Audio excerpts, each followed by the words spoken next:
महाराष्ट्र से उत्तर प्रदेश तक बच्चे ले रहे हैं भाग। डिजिटल बाल मेला में वीडियो बनाकर भेजना है आज। आप अपनी वीडियोस 8005915026 पर व्हाट्सएप या टेलीग्राम कर सकते हैं।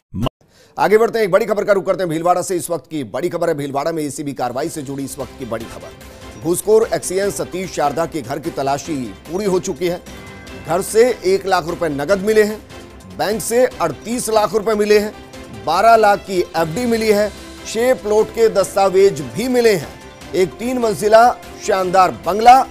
और कल एसीबी ने 3 घूसखोरों को 1 लाख रुपए की रिश्वत लेते ट्रैप किया था। दरअसल रिश्वत तो 5 लाख की उन्होंने मांगी थी, 3 लाख रुपए दे दिए गए थे और 1 लाख रुपए जब देने के लिए फिर से पहुंचे तो फिर तीनों को ट्रैप कर दिया गया।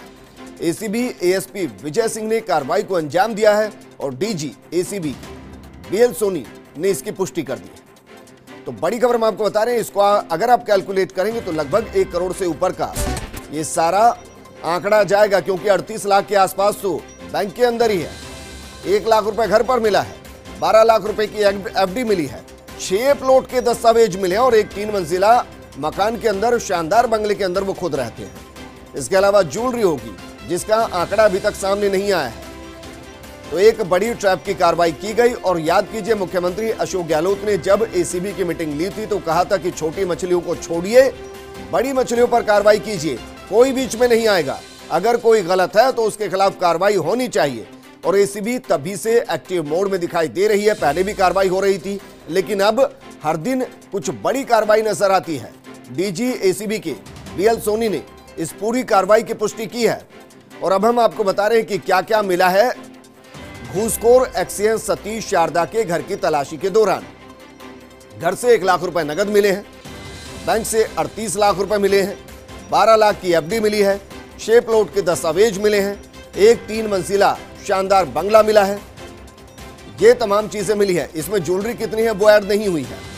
कुछ और चीजें होती हैं जो अघोषित होती हैं, उसकी जानकारी हो सकता है, मुमकिन है कि धीरे धीरे सामने आए, लेकिन जितनी जानकारी सामने आई वो वाकई में चौंकाने वाली। मेरे सहयोगी नवीन मेरे साथ जुड़ चुके। नवीन, अगर जो भी दस्तावेज मिले हैं उसमें चाहे 12 लाख की एफडी हो, 6 प्लॉट हो, 3 मंजिला मकान हो, 38 लाख कैश हो, माने कि टोटल कैलकुलेशन एसीबी के हिसाब से करोड़ों में जाएगी। वाकई में जो सतीश शारदा था, एक्सीएन था, उसके घर की तलाशी पूरी हो चुकी है और इसके घर से बड़ी मात्रा में नकदी 38 लाख रुपए बैंक अकाउंटों में होना एक बड़ी बात है।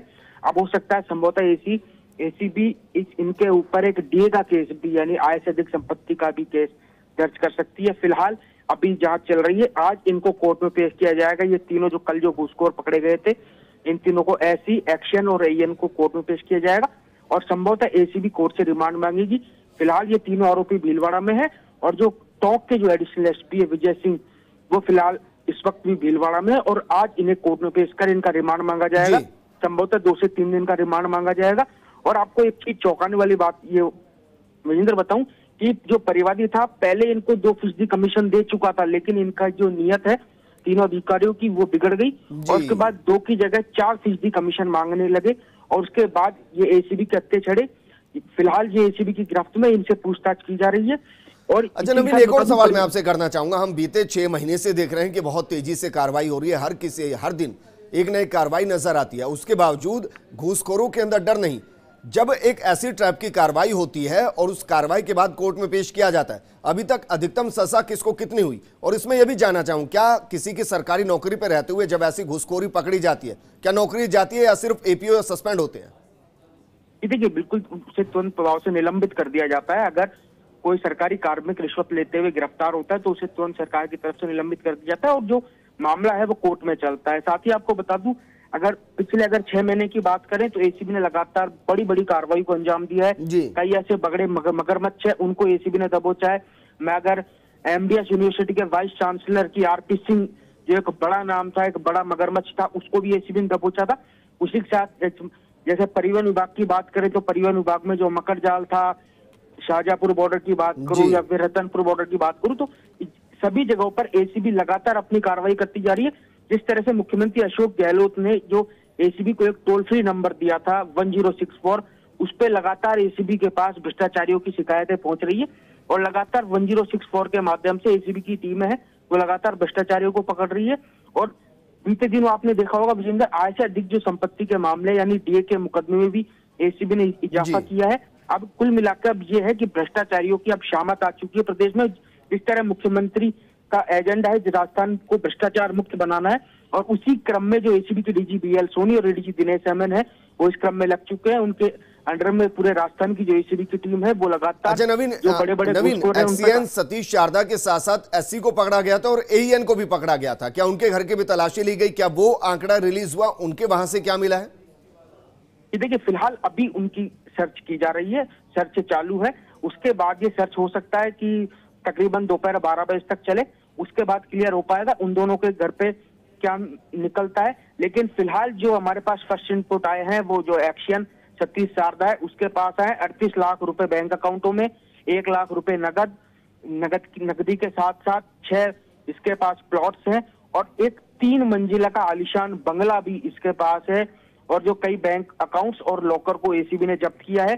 फिलहाल ये मौके पर अभी इस वक्त कार्रवाई चल रही है और एसीबी की जो टीम है वो लगातार इस पूरे मामले के ऊपर नजर बनाए रखी है। एसीबी डीजी बीएल सोनी और एडीजी दिनेश एमएन वो फिलहाल एसीबी मुख्यालय में बैठकर इस पूरी कार्रवाई की मॉनिटरिंग कर रहे हैं विजेंद्र। अच्छा नवीन, एक और चीज मैं आपसे जानना चाहूंगा, अगर मानकर चलिए जैसे आपने कहा कि अगर कोई घूसखोर पकड़ा जाता है तो उसको निलंबित कर दिया जाता है, निलंबन के दौरान भी क्या उसको सैलरी मिलती है? अगर सैलरी नहीं मिलती तो कितना हिस्सा मिलता है? दूसरा, आय से ज्यादा संपत्ति के मामले के अंदर अब जितनी भी जानकारी हम दे रहे हैं, चाहे 1 लाख नगद हो, 38 लाख रुपए बैंक खाते में हो, 12 लाख की एफडी हो, 6 मकान हो, क्या उन सबको अटैच किया जाता है? देखिए बिल्कुल उन सबों को अटैच किया जाता है विजेंद्र। जो भी आय से अधिक संपत्ति मिलती है उनको सबों को अटैच करके, और जो आरोपी रहता है उससे पूछा जाता है आपके पास ये जो आपके पास जो काली कमाई है, ये जो कमाई है ये आपके पास कहाँ से आई? आपकी सैलरी सब कुछ कीजिए, किसी सरकारी काम की भ्रष्टाचार की 20 साल की नौकरी हो चुकी है तो 20 साल में उनकी सैलरी का आकलन निकाला जाता है। सैलरी के आकलन के साथ में उनका जो पारिवारिक खर्चा है उसको निकाल के, और बेटे या बेटे बेटियों ठीक है नवीन, यानी कि अगर वो ब्यौरा सही तरीके से दे पाते हैं तो संपत्ति को रिलीज कर दिया जाता है, वरना अटैच कर दिया